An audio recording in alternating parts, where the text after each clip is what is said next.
do this one and share screen and pop that one across.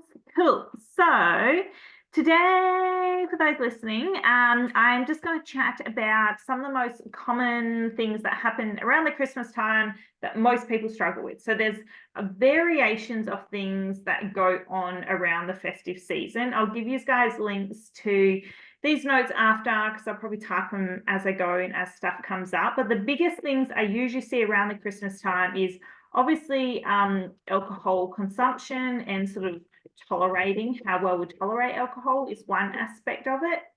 The other one is overeating, which can obviously lead to discomfort in some people, and then obviously exacerbate digestive issues. Then you have your food reactions, which will lead to your bloating, your IBS, etc. So that's your generalizing. Now, a lot of people can't always distinguish between, is it bloating, is it overeating, like what's triggering the discomfort. So understanding that and going, hey, I haven't actually eaten a huge meal, but I'm struggling with food reactions, getting the bloating, those kind of stuff, really important to sort of nut down and know what's going on there. The other three big ones, sometimes there is aspects around social pressures, like eating foods that you don't necessarily want to be eating, but other people are eating it and you feel like you have to, or same with alcohol, maybe you drink more than you normally would just because of the pressure and the people around you. The other thing is also a lot of people camping or on holidays or out of their normal routine. So this can also exacerbate symptoms as well. So understanding things you can do or stuff you can take with you to make the whole season a whole lot nicer is really great and really important as well. So the first one is kind of the alcohol thing. How much are we drinking? How much can we tolerate? What are our options? And why are you kind of drinking? Like, is it just for the social pressures and the social side of things, so it's just a one-off? Or are you drinking to cope with awkward situations? Or is it just that you want to get drunk, or you're just having a couple to enjoy it? So unpacking the whys behind alcohol would then also actually help you with your tolerance and then also the amount you're drinking as well. So there is no generalization around alcohol now. I feel like there are a lot of great alcohol-free options, a lot of soda waters, kombuchas, even alcohol-free gins and things like that now that you can definitely be drinking if you don't want to drink, or if you're in a chronic gut health state, I do not recommend drinking. Now, people ask me this all the time. They're like, I've got stuff going on with my gut. Can I drink alcohol? And I'm like, well, yeah, you can, but you need to understand that it is still a toxin that goes through the liver, needs to be broken down and needs to be eliminated. So if you are drinking alcohol, that is an extra burden on your body. Can your body handle the extra burden right now? So that's something you need to unpack and understand and go, no, it won't undo all your hard work if you have a sip of alcohol. If you're drinking in excess from, let's say, from tonight, so we're sort of going Friday night, you've got the weekend, Christmas Day, Boxing Day, most people got next week off, then you're going into New Year's. If you're drinking in excess over that, let's say 10 days or so, yes, it's going to be a toll on your body. So also understanding there's probably been Christmas parties before or after, or bits and pieces going on. If you're camping or away, you're drinking more. So knowing that it will add an extra load to your body is really, really important. So how are you, A, either going to support that, B, have other options of things you can drink if you don't want to drink alcohol, or C, sort of going, well, if I'm going to drink, I need to be eating enough food. Like for me, I had a Christmas party last weekend with a heap of girlfriends. It was super fun. Went to an awesome Japanese place, but I ate a lot of food. So I did have probably like over half a bottle of wine plus a couple champagnes, which is a lot for me because I never usually have more than 1 to 2. And I felt fine the next day. I was really tired this week, but I didn't have that same, because what happens is you get this blood sugar spike with alcohol as well. So if your blood sugar is spiking up and then down, you're going to get this fatigue and this crash later as well. So maintaining the blood sugar, and then also giving your liver nutrients to detox stuff is super important as well. So alcohol affects your liver's ability to detox estrogen, and then you also the histamine response is another aspect as well. So a lot of people struggle with histamines, and you can feel shit after drinking wine, or you sort of get this reaction while you're drinking as well. So understanding that might be histamines, might be the hormones, or it might be the liver detoxing. So things you can do to support yourself when you drink. One, eat enough food, obviously. So that's always a big one. Making sure and you eat enough proteins, and also carbs and fats, yes, but especially the protein, because alcohol is generally just carbohydrates in a sense, depending as to what you're drinking. It's not actually a macro in a sense. But eating enough food before, during, after is going to be a game changer. Drink water or sparkling water if you don't want quote unquote boring water between drinks as well, just to help break up that cycle of just drink after drink, and also help you flush some of that alcohol through. A really good one is, and Kitty Bloomfield taught me this one, orange juice and coconut water and salt when you get home. So similar to your adrenal cocktail, in a sense, something along those lines, but the fructose helps detox the liver. So if you're having cocktails, it'll help with that, or having your adrenal cocktail when you get home, having those minerals. So the coconut water is rich in minerals, the salt, and then the vitamin C is really going to help your body. Beef liver, make sure you have your beef liver capsules, guys. Have them before you go out, or I mean, if you're not fry up some beef liver, go for it. But beef liver capsules and B vitamin subs are going to help heaps, because we know they help with that hangover prevention, and we know they limit the damage that alcohol does on various organs and tissues. Okay, so Bs are super important. If you've got an activated B, take that before you go out. Take your beef liver capsules, have your orange juice, your coconut water, your salt, or your trace mineral drops is another one that's going to help heaps. Mineral drops when you get home as well. So yeah, have that fruit with it, or have your fruit between your cocktails will help too. Now, the other thing is that overeating and that bloating food reactions. So what is working for you? If it's overeating, you've got to go, is it just one day? Is it just one meal? So if it is just that one day, one meal, and you're struggling with, like for me, I'm not going to blow my own horn, but I don't typically overeat because I don't like the feeling, and it only happens if I'm really hungry and I eat a big meal of veggies or something, and then like 20 minutes later, all the fiber catches up to me and I'm like, oh, wow, I feel super full now. But I don't keep snacking once I'm full, because I simply don't like the feeling. It's the same as I won't eat gluten because I know how severely I react to it. I get no pleasure out of it. Whereas some people like, don't like, it's only one meal. I really want the croissant, or I really want the cake or whatever it is that has gluten in it. I'm just going to have it anyway. Whereas I'm like, meh, no, thank you. I'd rather not. I don't want to be constipated for the 3 days. I don't want the stomach pain. Not a thing. Overeating is hard when you're at, like, let's say, we went for our Christmas lunch at a Japanese place, and it was a whole thing of share trays and things on the table. Beautiful, amazing food. That is easier to overeat because you don't have like, this is my chicken, my rice, my veggies, that's my meal. And then afterwards you can kind of go, oh yeah, I've got space, I'll have some dessert, or I'll have something else. When you're grazing and it's entree things, it's really hard to go, have I had enough food? Haven't I? Do I still want to keep eating? Am I okay? And sort of unpack how you're feeling around that. So I would always say, make sure you grab some fiber rich stuff. So don't just go for like the cheeses and the meats and things that have no fiber, that have a high calorie content, because they will kind of hit you later. Have enough like carrots or veggies, bit of rice, those kinds of things in there as well, so that you're going to get fuller quicker from the fiber and you're less likely to keep grazing. Be mindful of your fluid intake around food, just so that you do digest it properly, because if you're drinking a lot, that is going to impact your stomach acid as well. So you won't get fat from overeating on one day. You won't get fat from overeating on a couple of days. Like, you'll put on a bit of carbohydrate fluid weight, but that will drop off again. You'll have a few bowel movements, things will sort themselves out. So if it is just one day or one meal, don't stress about it, but take your digestive enzymes or your HCl or your apple cider vinegar before a meal. Do these things beforehand, and it will help. It will increase your stomach acid. You will break down foods better.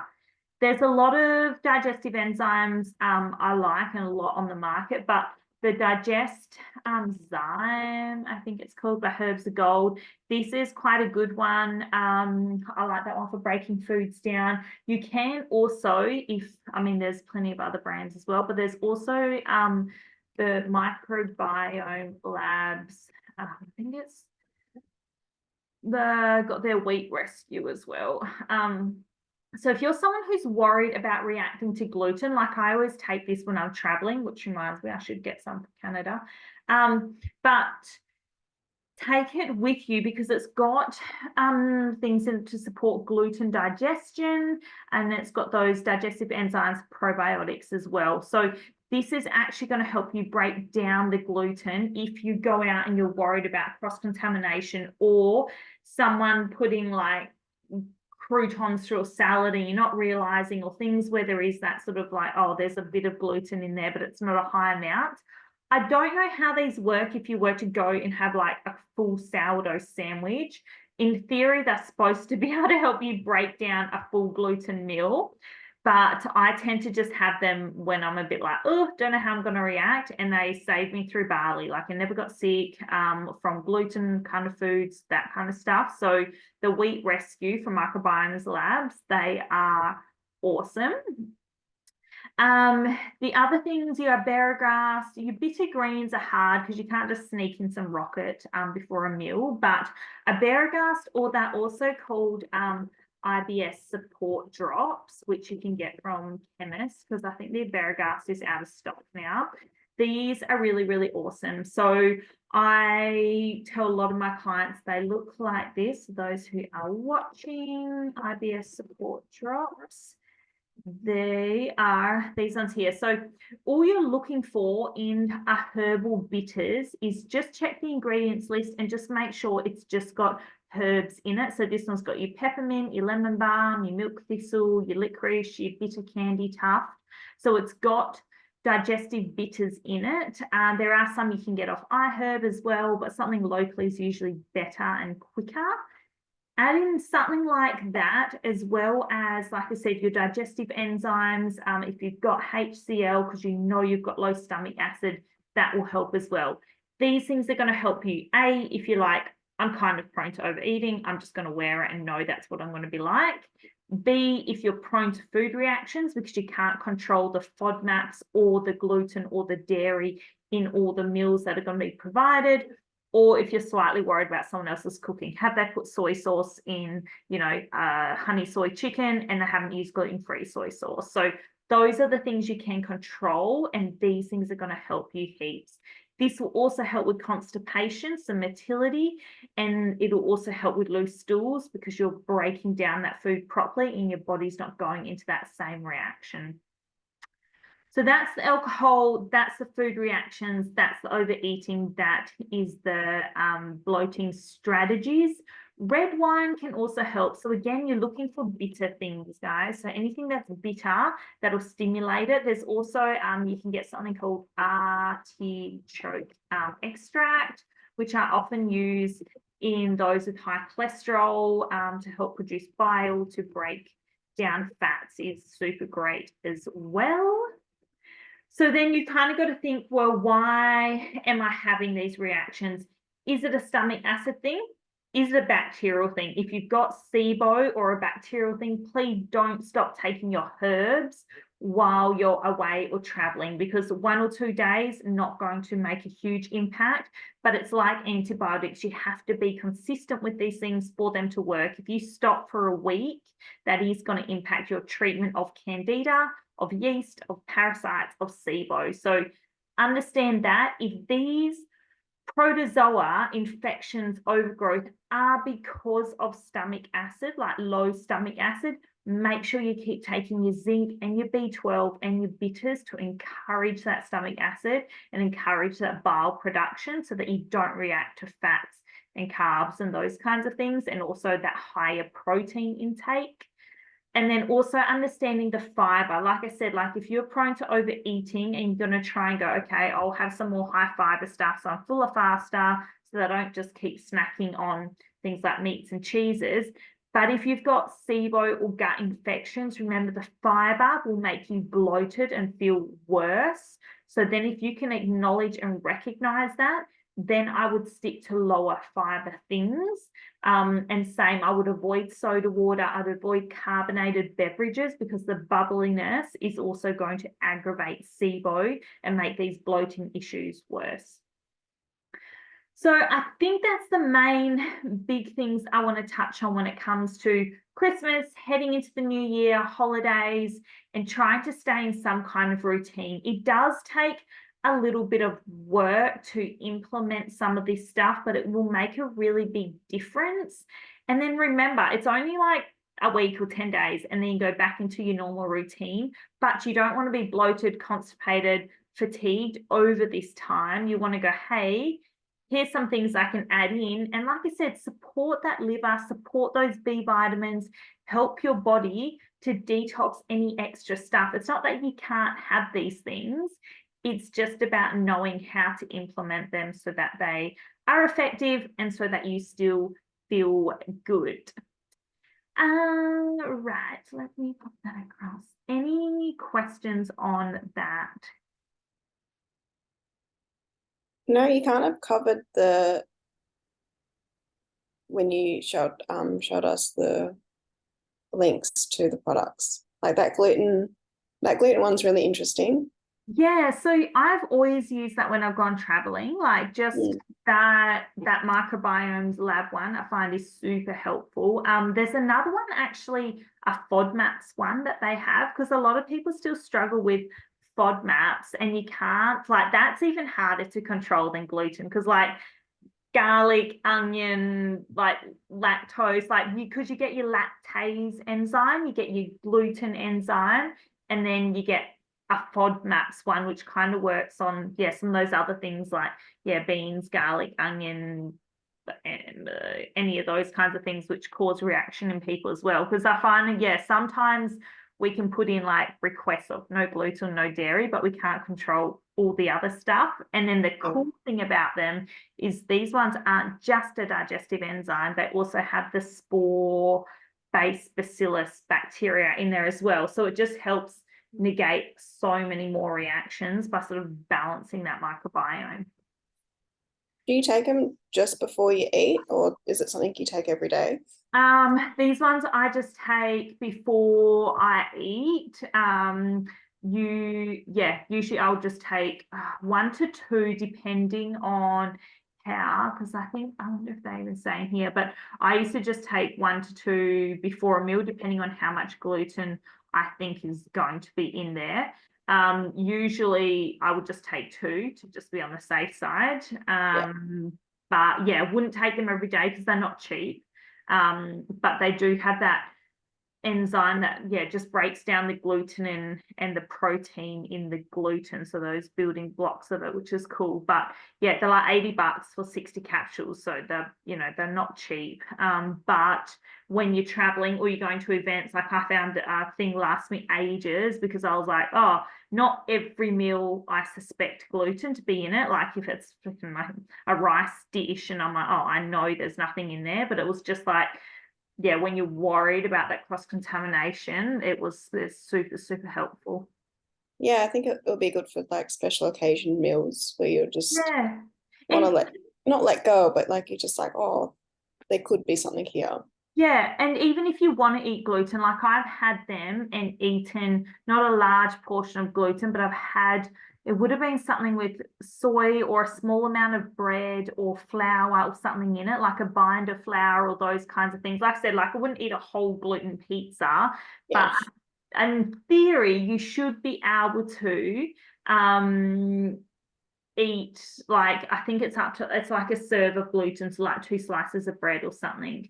So this one says, oh, there you go, combines resilient probiotic spores with high quality digestive enzymes to support the digestion of gluten and other wheat derived peptides within 60 to 90 minutes. So you take them and then you've got like an hour and a half window to kind of eat. And then because it will, I guess it would go through at the same time the gluten's going through. So it's going to help that whole breakdown process. Which like, yeah, I used to think there was not a lot of like how could that really work, but it actually does, because like I said, like I've used them firsthand, like Japan and Bali, like Indo, and I'm like, yep, game changer, so much better. That's really cool. Yeah. Cool. All right, let me just wrap that up for you guys. So for those listening who either, if you're listening to the recording, please message me if you don't know about any of the products. If you're watching live, that's all share screen, so you'll be able to see that. And if you have any questions on that, please contact me through Instagram. That's the easiest way. Or jump into my free Facebook group, Gut Health Solutions, and you can find me there. Otherwise, a lot of this stuff is covered on the Empowered Hormones podcast as well, or you can book a free chat with me.